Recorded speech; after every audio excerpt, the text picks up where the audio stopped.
जब भी आप अपने मेहनत से कमाए गए पैसे को निवेश करते हैं, तो आपके मन में क्या सवाल होता है? पहला, कहाँ निवेश करें? क्या म्यूचुअल फंड में निवेश करें हम या फिर अपने पैसे को किसी फिक्स डिपॉज़िट में डालें? कहाँ हमें बेटर रिटर्न मिलेगा? हमारा पैसा कहाँ ज़्यादा सुरक्षित रहेगा? लेकिन इतने सारे सवाल जो आप निवेश से जुड़े हुए पूछते हैं, क्या उसमें आप कभी ये पूछते हैं कि आपको अपना फाइनेंशियल एडवाइज़र कैसे चुनना चाहिए? या फिर बिना फाइनेंशियल एडवाइज़र के ही आप अपना निवेश कर रहे हैं? तो आज मेरे साथ समझिए कि एक फाइनेंशियल एडवाइजर क्यों है ज़रूरी और उसे चुनते वक़्त आपको किन सावधानियों को बरतना है। इस पर बात करने के लिए मेरे साथ है SEBI registered investment advisor Amit Kukreja और इनकी वेबसाइट है amitkukareja.com। तो अमित से हम समझने वाले हैं कि एक फाइनेंशियल एडवाइजर को आप जब सिलेक्ट करेंगे तो क्या-क्या आपको जानना चाहिए, उनकी फीस कितनी हो सकती है और एक फाइनेंशियल एडवाइजर कैसे कोच करेगा आपकी फाइनेंशियल जर्नी को।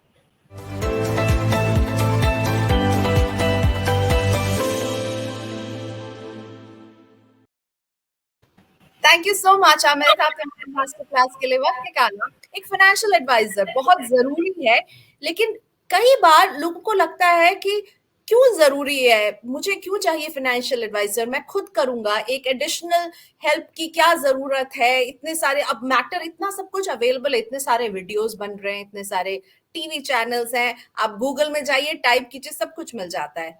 तो क्यों जरूरी है फाइनेंशियल एडवाइजर, होना चाहिए फाइनेंशियल एडवाइजर? देखिए, आपकी लाइफ सिचुएशन ड्राइव करती है कि आपको फाइनेंशियल एडवाइजर साइन अप करना है या नहीं। अम, आपकी फाइनेंशियल प्लानिंग या मनी प्लानिंग कितनी सिंपल है या कितनी कॉम्प्लेक्स है। अगर आपकी ज़्यादा सेविंग्स नहीं है, आप करियर बिगनर हैं, आप छोटे मोटे प्रिंसिपल्स ऑफ इन्वेस्टमेंट को समझते हैं, जैसे पावर ऑफ कंपाउंडिंग क्या होता है, टैक्स एफिशिएंसी क्या होता है, और आपकी बचत ज़्यादा नहीं है, तो आप खुद भी कर सकते हैं। लेकिन अगर आपका पोर्टफोलियो बड़ा है, सेविंग्स ज़्यादा हैं, आपकी एज ज़्यादा हो चुकी है, लाइफ स्टेज थोड़ी-सी एडवांस है, children are there and you want to plan for their future, तो आपको चाहिए एक होलिस्टिक असेसमेंट करने वाला और आपकी इन्वेस्टमेंट्स को मैनेज करने वाला प्रोफेशनल। वहाँ पे आपको एडवाइज़र की ज़रूरत हो सकती है, क्योंकि ये बड़े कॉम्प्लेक्स डिसीजंस होते हैं जिसमें आपके ब्लाइंड स्पॉट्स या बिहेवियरल बायसेस इन्वॉल्व हो सकते हैं और आपकी फाइनेंशियल लाइफ को हर्ट कर सकते हैं। तो सिचुएशन डिपेंडेंट होता है और आप एडवाइज़र को अकॉर्डिंगली चूज़ कर सकते हैं कि आप लाइफ की किस स्टेज में एक एडवाइज़र को अपॉइंट करना चाहते हैं। ठीक है, तो पहले तो ये देखिए आप किस स्टेज में, आपके इन्वेस्टमेंट कैसे हैं, तब फाइनेंशियल एडवाइज़र को आप जो है अपॉइंट करें या ना करें, फैसला आपका है। लेकिन एक फाइनेंशियल एडवाइज़र क्यों ज़रूरी है? वो क्या करता है और इसलिए मुझे उसे हायर करना चाहिए या मुझे उससे सलाह लेनी चाहिए? फाइनेंशियल एडवाइज़र आपकी लाइफ को, मनी लाइफ को काफ़ी सिंप्लीफाई कर देता है। पहला, वो एक थॉरो फाइनेंशियल प्लानिंग प्रोसेस करता है, जिसके अंतर्गत वो आपके फाइनेंशियल गोल्स को समझता है, आपकी इनकम्स को देखता है, आपके एक्सपेंसेस को देखता है, आपकी जो सेविंग्स होती हैं, वो सेविंग्स कैसे आपके इन्वेस्टमेंट्स की तरफ चैनलाइज़ हो रही हैं और वो इन्वेस्टमेंट्स कैसे आपके फाइनेंशियल गोल्स को फुलफ़िल कर रहे हैं। तो वो एक पूरा प्रोसेस होता है जो फाइनेंशियल एडवाइज़र बहुत अच्छे से करता है। दूसरा, वो आपके इन्वेस्टमेंट्स को मैनेज कर सकता है, ताकि आपको इन्वेस्टमेंट्स मैनेज करने का हेडेक ना उठाना पड़े, ताकि आपकी इन्वेस्टमेंट्स बहुत ऑब्जेक्टिवली मैनेज हो सकें। तीसरा, वो आपके कुछ साइकोमेट्रिक टेस्ट के थ्रू आपकी नेचुरल जो रिस्क टॉलरेंस है, उसको असेस करता है कि आपकी risk capacity, risk taking capacity कितनी है और आपकी इन्वेस्टमेंट्स की ज़रूरत कितनी है, और उन दोनों को मैच करते हुए, ताकि आप डिफ़िकल्ट और वॉलेटाइल फाइनेंशियल टाइम्स में या मार्केट टाइम्स में आप पैनिक ना करें। तो वो इन चीज़ों को समझ के, आपका एक नेचुरल टेम्परामेंट को समझ के, आपके गोल्स को समझ के, आपकी फाइनेंशियल प्लानिंग प्रोसेस करके आपको आपके गोल्स तक पहुँचाता है, जो कि एक बहुत ही लंबा प्रोसेस है और इसमें आपको एक ट्रस्टवर्दी सलाहकार चाहिए, जो इस पूरे प्रोसेस की ड्यूरेशन के दौरान आपसे चेक पॉइंट करता रहे, आपके पोर्टफोलियो में परफॉर्मेंस देता रहे और आपको आपके गोल्स तक जल्दी पहुँचा सके।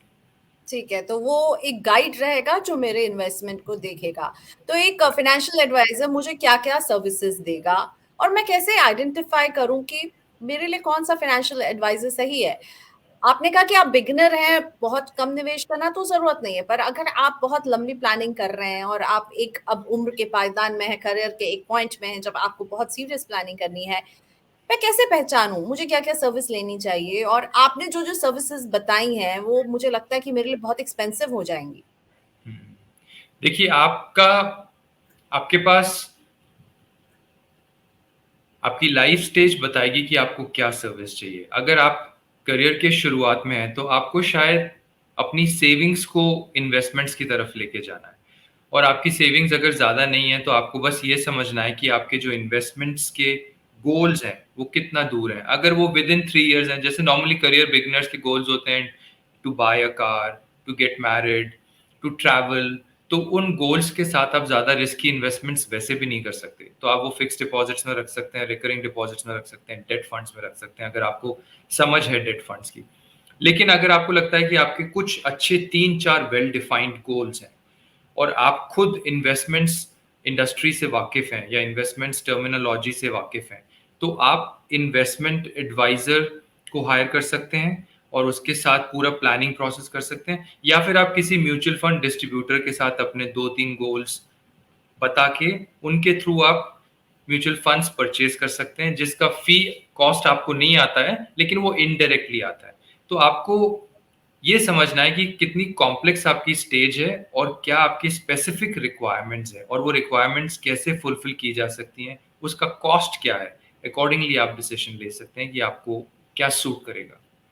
तो फीस कितनी देनी पड़ सकती है? अगर मैं एक एडवाइज़र को हायर करती हूँ अपने निवेश के लिए तो अ, हम सभी जानना चाहेंगे इसमें खर्चा कितना एडिशनल आएगा किसी भी इन्वेस्टर को? हुँ। देखिए फ़ी वैरी करती है, बड़े सारे फ़ी मॉडल्स हैं। अगर आप रोबो एडवाइज़री मॉडल के थ्रू इन्वेस्टमेंट करना चाहते हैं, तो बड़े सारे प्लेटफ़ॉर्म्स हैं, टेक्नोलॉजी प्लेटफ़ॉर्म्स हैं, जैसे ईटी मनी है, पेटीएम है, ज़ीरोधा है, कुवेरा है। यहाँ पे आप annual subscription model sign up करके अपने इन्वेस्टमेंट शुरू कर सकते हैं। लेकिन आपको लगता है कि नहीं, आपको एक पर्सनलाइज़्ड ह्यूमन इंटरवेंशन या पर्सनलाइज़्ड अटेंशन की ज़रूरत है, जहाँ पे आप एडवाइज़र के साथ रेगुलरली टाइम स्पेंड कर सकें, गोल समझ सकें, प्लानिंग समझ सकें, तो आप सेबी रजिस्टर्ड इन्वेस्टमेंट एडवाइज़र को हायर कर सकते हैं।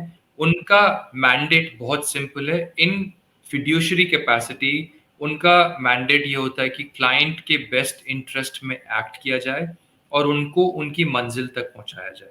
तो आप सेबी रजिस्टर्ड इन्वेस्टमेंट को एडवाइज़र को हायर कर सकते हैं। इनके फ़ी मॉडल्स बहुत वेरी करते हैं। कोई फ्लैट फ़ी चार्ज करता है, फ्लैट फ़ी 25,000 भी हो सकती है, 15,000 भी हो सकती है, 1 लाख भी हो सकती है। कोई परसेंटेज बेस्ड फ़ी चार्ज कर सकता है कि वो आपका कितने साइज़ का पोर्टफ़ोलियो मैनेज कर रहे हैं। अगर 25 लाख का पोर्टफ़ोलियो है या 50 लाख का पोर्टफ़ोलियो है, हो सकता है वो 1% चार्ज करते हो सकता है वो 0.5% चार्ज कर सकते हो सकता है वो 0.75%, हो सकता है वो 2% चार्ज करते हो। तो वो फ़ी मॉडल उनकी स्पेशलाइज़ेशन पे डिपेंड करता है। तो कितने तरह के फाइनेंशियल एडवाइज़र होते हैं? क्योंकि आप जैसे मुझे बता रहे हैं उसमें मुझे लग रहा है कि अ, आपको ये भी समझना होगा कि कितने तरह के फाइनेंशियल एडवाइज़र्स हैं। हुँ। देखिए फाइनेंशियल एडवाइज़र एक ही तरह का है हमारे कंट्री में, वो है सेबी रजिस्टर्ड इन्वेस्टमेंट एडवाइज़र। उन्हीं को ही अकॉर्डिंग टू रेगुलेशंस परमिशन है कि वो क्लाइंट्स की फाइनेंशियल प्लानिंग करें और इन्वेस्टमेंट्स मैनेज करें। इनको हम शॉर्ट में बोलते हैं RIA, SEBI registered investment advisor, so we can call them SEBI RIA और जस्ट आरआईए। सिर्फ यही आपकी प्लानिंग कर सकते हैं, यही आपकी इन्वेस्टमेंट्स एडवाइजरी और एग्जीक्यूशन कर सकते हैं। इनके अलावा जो कुछ भी हैं वो प्रोडक्ट सेलर्स हैं। सेबी आरआईए की लिस्ट को आप देखिए, सेबी की वेबसाइट पे जाइए या एसोसिएशन ऑफ आरआईए जो एक एसोसिएशन है, आर्या की वेबसाइट पे जाइए, वहाँ पे एम्पैनल्ड एडवाइजर्स की लिस्ट देखिए। उन लिस्ट में से आप एडवाइजर्स शॉर्टलिस्ट कीजिए। फी मॉडल सबका वेरी करता है, कोई परसेंटेज फी चार्ज करता है, कोई फ्लैट फी चार्ज करता है। परसेंटेज फी में भी स्लैब्स होते हैं कि फर्स्ट करोड़ तक कितना, सेकंड करोड़ पे इतना, थर्ड करोड़ पे इतना।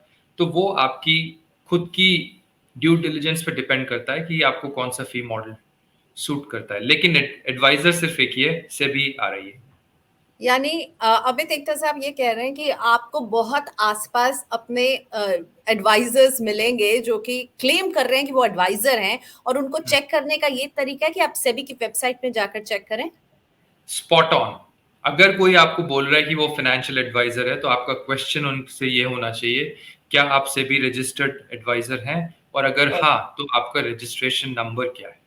या आप ओके। उनके नाम से सेबी रजिस्टर्ड वेबसाइट में जाके रजिस्ट्रेशन नंबर ढूंढ सकते हैं और फिर कंफर्म कर सकते हैं। तो क्या क्वालिटी होनी चाहिए एक अच्छे फाइनेंशियल एडवाइजर की? देखिए, एक अच्छा फाइनेंशियल एडवाइजर मैं बोलूंगा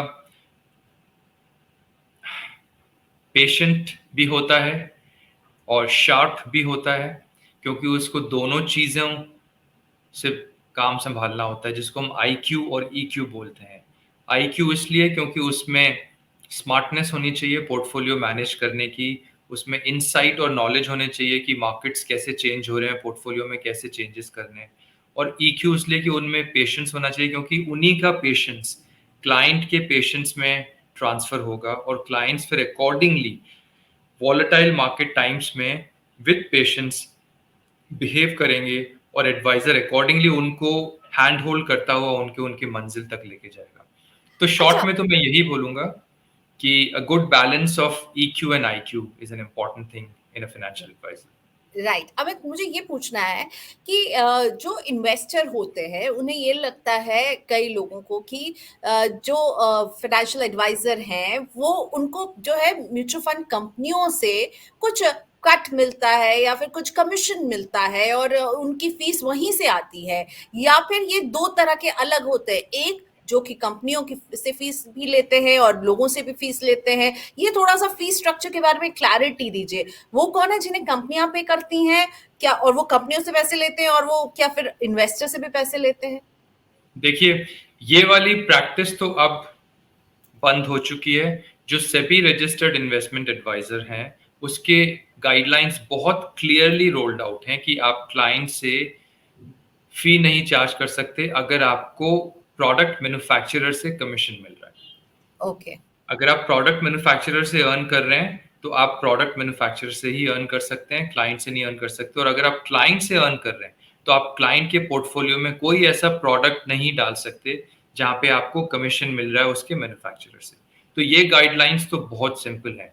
इस गाइडलाइंस को इम्प्लीमेंट करते हुए काफ़ी large private limited advisory firms ने अपने ऑर्गेनाइजेशनल स्ट्रक्चर को काफ़ी चेंज कर दिया। ये कन्फ्यूजन 1 साल, 2 साल पहले तक था, हालाँकि ये बहुत क्लियरली 2013 में रोल आउट हो गया था, लेकिन फिर भी काफ़ी लोग जानबूझ के इस क्लैरिटी को अडॉप्ट नहीं कर रहे थे, क्योंकि उनको शायद लग रहा था कि लैक ऑफ अवेयरनेस से अगर हम अभी कमा सकते हैं, तो कमा लेते हैं।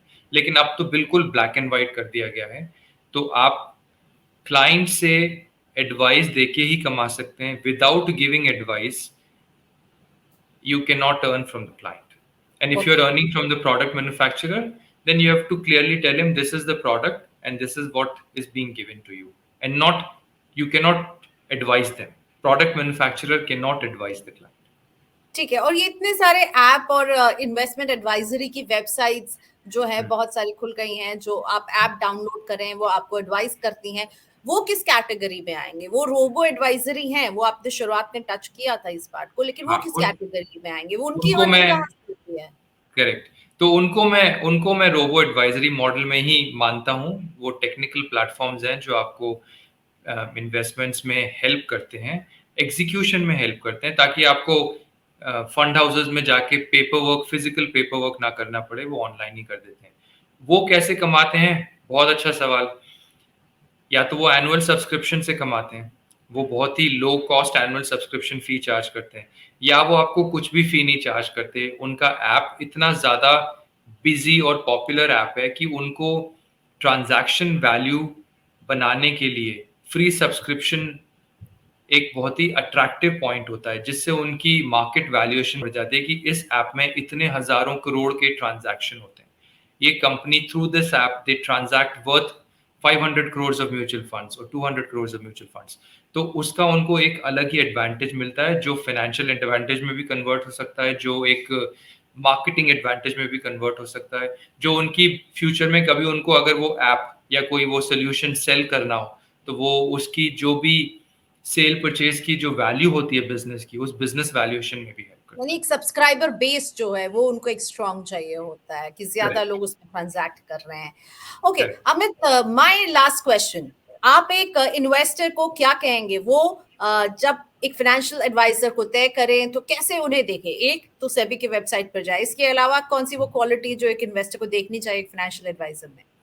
देखिए वो मैं ये बोलूँगा कि वो कम से कम 4 या 5 फाइनेंशियल एडवाइजर्स को शॉर्टलिस्ट करें, उनसे मिले और उनको शॉर्टलिस्ट करने से पहले हो सके तो उनके क्रेडेंशियल्स चेक करें, सबका आरआईए रजिस्ट्रेशन नंबर चेक करें। ये एंश्योर करें कि वो लोग कम से कम 5-6 साल से प्रैक्टिस कर रहे हैं, क्योंकि पिछले 4-5 साल में काफ़ी रेगुलेटरी चेंजेस आए हैं, जिसकी वजह से एडवाइजर्स ने काफ़ी अपने मॉडल को अडैप्ट किया है। तो प्रैक्टिस ईयर्स होने चाहिए, आरआईए लाइसेंस होना चाहिए, उनकी मीडिया विजिबिलिटी अगर है, तो वो एक शो स्टॉपर नहीं है। काफ़ी लोग मीडिया में विजिबल नहीं है, लेकिन वो बहुत अच्छे एडवाइजर्स हैं और काफ़ी लोग मीडिया में विजिबल हैं और अच्छे एडवाइजर्स भी हैं। अगर उनको मीडिया विजिबिलिटी है, तो उनके वीडियोज़ देखें, रेडियो टॉक सुनें, उनके आर्टिकल्स पढ़ें, उनसे उनके एडवाइजर की क्लैरिटी ऑफ थॉट मिल जाएगी। उसके बाद इस शॉर्टलिस्टेड एडवाइजर से मिलें, हो सके तो अब तो ऑनलाइन ही मिल सकते हैं, फिजिकल शायद नहीं मिल सकते। ऑनलाइन मिलें, देखें आपका कम्युनिकेशन स्टाइल मैच कर रहा है, क्या वो आपकी रिक्वायरमेंट को फुलफिल कर रहा है, जो उनका प्राइसिंग मॉडल है वो आपके बजट में फिट हो रहा है कि नहीं। अगर ये सारी चीज़ों में वो यस टिक मार्क निकलता जा रहा है, तो शायद वो आपके लिए एक सूटेबल एडवाइजर है। लेकिन एक चीज़ आपको ध्यान रखनी है, फाइनेंशियल एडवाइजर एंगेजमेंट का result is a game of um, um, deferred gratification, you know, वो आपको रिजल्ट धीरे धीरे 3 साल 5 साल 7 साल के बाद ही देगा। तो आप जितना हो सके एक अच्छे कंपैटिबल एडवाइजर को अपॉइंट करें, जिनसे आपका कम्युनिकेशन स्टाइल मैच करता हो, जिनका स्टाइल आपको पसंद आता हो और उनकी अप्रोच आपको काफ़ी प्रैक्टिकल लगती हो। यानी बेसिकली एक लॉन्ग टर्म रिलेशनशिप के लिए तैयारी करनी है तो सब कुछ करेक्ट। देख परख के और सेबी रजिस्ट्रेशन नंबर देखना बेहद जरूरी है। Thank you so much Amit, आपने वक्त निकाला एक बहुत इंपॉर्टेंट टॉपिक जिससे हमने टच किया कि अगर आप फाइनेंशियल एडवाइजर जब चुनते हैं तो किन बातों को आपको जानना चाहिए। इस पर अमित कुकरेजा के साथ हम देख रहे थे ये मनी मास्टर क्लास। और अगर इस तरह के वीडियोस आपको अच्छे लगते हैं तो मनी 9 के यूट्यूब चैनल को सब्सक्राइब करना बिल्कुल ना भूलें, बेल आइकॉन को भी क्लिक करें ताकि जब भी हम वीडियो लेकर आए आपके पास एक नोटिफिकेशन पहुंच जाए।